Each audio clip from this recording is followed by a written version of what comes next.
Okay, so pakinggan na natin si Sir Jack. Alis na kasi wala kang kakampi, di ba?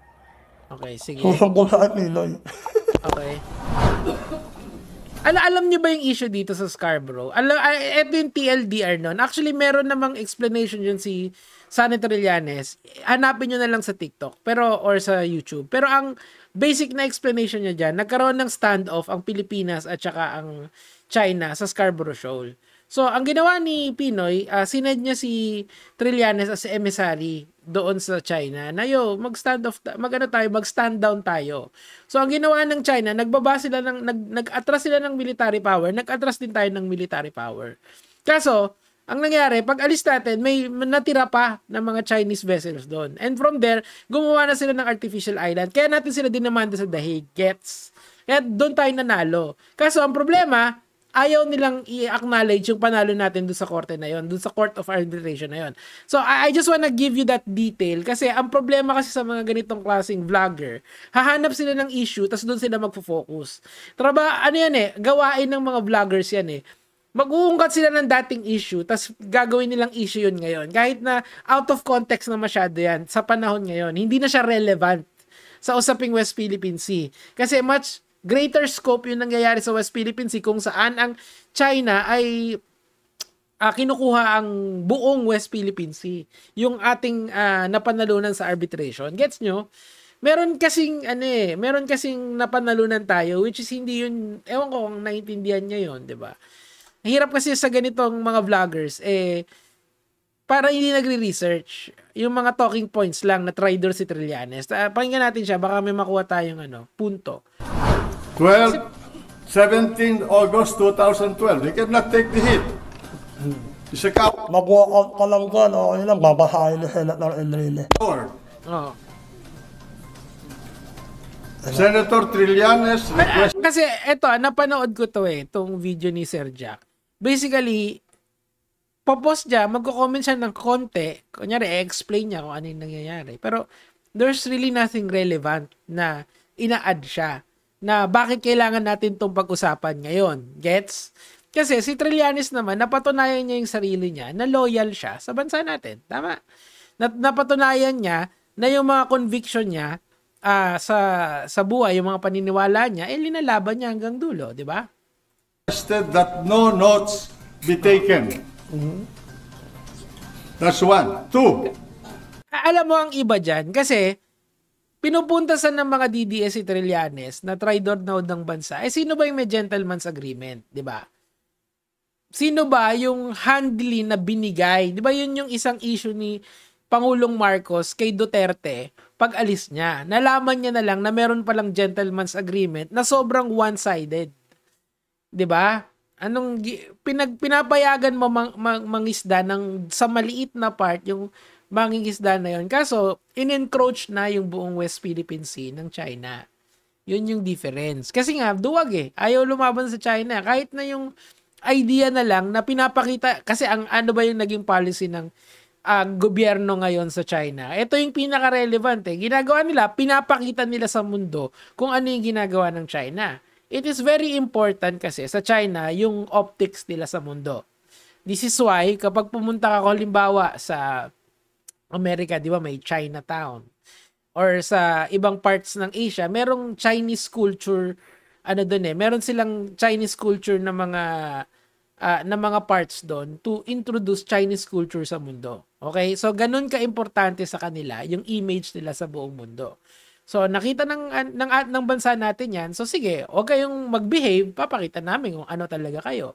Yun yung naging stand ng Pilipinas ngayon. Yun yung policy ng ating gobyerno ngayon sa China. Kasi nga, nung last administration, masyadong naging friendly tayo sa China, overly friendly, to the extent na yung mga illegal na gawain ng Chinese, kunyari, mga pogo, kasi bawal lang sugal sa China Ginawa nila, in-export nila yon dito or dinump nila dito yung mga pogo, di ba? Nakita nyo, kaya nga nag-exist yung mga kagaya ni Michael Yang, nila Alice Guo, yung mga pure Chinese na wala nang ibang ginawa kung hindi bawal sa China, pwede sa Pilipinas. Di ba? Ang daming Chinese influx dito na mga trabahante ng China lilipat dito para mag-operate ng Pogo. Ang problema, hindi may revenue sa atin kaso ang taas ng social cost din noon, 'di ba? Nasisira yung bansa natin, nabababo yung bansa natin. So, kita niyo yung epekto sa atin ng one-sided relationship with China. Okay sana kung we are partners with China kasi yun dapat yung totoong policy ng ating gobyerno. Not pro-America, not pro-China, but a friend to all, Chinese and American. Medyo hindi ko lang gusto dito kasi we have no choice kasi. Kasi nga, naging lucky tayo masyado ng China. Naging tuta tayo masyado ng China nung back in Duterte days. So, ano ang naging policy natin? Mag-pivot tayo sa Amerika ngayon kasi wala tayong choice eh. Kasi binabatok-batukan tayo eh. Ngayon, kailangan natin pumalag ng onte. That's the problem eh. Naging imbalance yung relationship natin. Sana, pinagpatuloy na lang sana ni Duterte yung panalo ni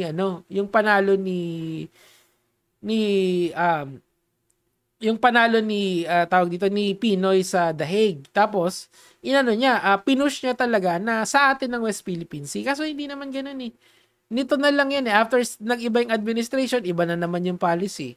Mas pro-America tayo, which I don't like. Why? Kasi we have to be a friend to all, especially to China na kapitbahay natin. Paano natin gagawin yan? Nung panahon ni Pinoy, medyo agresibo tayo sa China. Much the same as here. Pero nung panahon ni Duterte, open legs naman tayo sa China. Kita mo? So what is China doing right now? They have promised na, we will not use any bullet dito. We will not fire a single gunshot dito. We will just let things happen. Kasi they can wait. They can wait for our politics to eat ourselves. Kasi nga tayo, within our sphere, ng mga influencers, dito pa lang eh. Kasi kita mo, magkaiba kami ng position ni Sir Jack. Ako, ang ginagawa ko, pinapakita ko sa inyo yung kabuuan. Pinapakita ko sa inyo yung tamang policy na dapat ina-adapt ng gobyerno natin. It's not even a pro-American policy. It's a friendly policy for all. O di ba? Nakita niyo yung nuance nung dapat ng mga vloggers. Pero itong tao na to, anong ginagawa niya? Tinatawag niyang traidor si Trillanes sa China. When in fact, yung mga amo niya hindi naman siguro amo, siguro mga sinusuportahan niya, 'di ba? Kasi obvious naman na pro Duterte tong si Banateros na to. Banateros na si Sir Jack eh. Pero does he even understand what is going on in the West Philippine Sea? Kasi napaka-nuance yung topic na yan eh. Talagang kailangan natin ipaglaban yan. Kasi kung hindi natin paglalaban yan, parang binigay na lang natin. Willy-nilly. Ika nga. Anyway, tuloy na natin to. Baka may mapulot tayo na konti. What the Chinese want is to tone down the rhetoric. He met the night before Mr. President. with the senior Chinese Point of order, Mr. MFA President. officials. Mr. President, excuse me, point of order. Yes. Anong ginagawa niya? Just a point of inquiry and a point of Parang ini-introduce yung pangalan. Kaya wala nga kasi kahit saan ako mag-skip, Was also nandyan lang yung mukha ni Sir Jack tapos nanonood siya ng video. Yun yung problema kasi, Sir Jack. This is political vlogging, okay? In the political vlogging sphere, you have to make your own opinion on different matters. The deeper your opinion is, the better the better people will understand you. Kung mas malalim yung opinion mo, mas kapanipaniwala ka. Wag na nga malalim kung may sense yung opinion mo. Ang ginagawa mo kasi dito, and take it from a vlogger, kasi hindi ka naman talaga commentary vlogger. Ako, commentary vlogger ako. So, madali yung transition sa akin from politics to, from social media commentator to political vlogging. Madali siyang mag-shift eh. Ikaw kasi parang nahihirapan ka eh. Kasi, pinanonood ko to, wala akong makitang ina-add mo na anything na maganda dito. Hindi mo ini-enrich yung conversation in relation dito. So, why is it na taksil si Trillanes?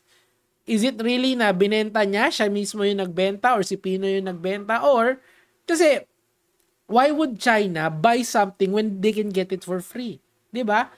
All they need to do is to take it by force or timingan nila na wala na konti na lang yung forces ng Pilipinas tas mag-encroach na nila 'yon. So what will we do? Kung may pakialam tayo idedemanda natin ng China. Yun nga, yung Hague Arbitration, which the Pinoy administration did. Kung wala tayong pakialam, hahayaan lang natin sila. Much like what the Duterte administration did, hinayaan nila yung China mamihasa. And hindi lang yun. The Chinese, yung mga Chinese na illegalista, lumipat dito sa Pilipinas. Tandaan mo yan, yung mga Pogo, these are all well documented. And even Duterte himself said at one point in his speech na maging province na lang tayo ng China. Come on. So, sang-ayon siya dun sa 9-dash line ng China. Di ba? 10-dash line na nga dapat yun eh. Kasi nag-drawing ang China ng imaginary line na sakop yung South China Sea naman talaga yung pangalan nun sa Google. Pero different countries will have certain nautical miles na aangkinin nila sa bakuran nila ng parang sa atin, yung West Philippines, hindi naman buo yun eh. Konti lang nga yun eh. Ilang kilometers lang yun from Palawan eh. Pero, look at what China has done. Diba? So, these are all the nuances of this topic, Sir Jack. Kung gusto mo mag-political vlogging, mag-research ka muna. Hindi kasi nadadala ng popularity itong ganitong mga klaseng usapin. It's a very you have to make sense of things. Hindi yung nandyan lang yung mukha mo, naka-plaster lang diyan para kang sticker. 'Di ba yung sticker? Didikit mo lang yan dyan, tapos wala na, di ba? So, kulang na kulang yung conversation. Walang depth, okay? Bakit tax daw si Trillanes? Yun yung kailangan mong i-defend. That's the position. Na-prove mo ba dito? Hindi. Nakasulat lang, nakataksil dyan, tapos nakapaskil yung mukha mo, di ba?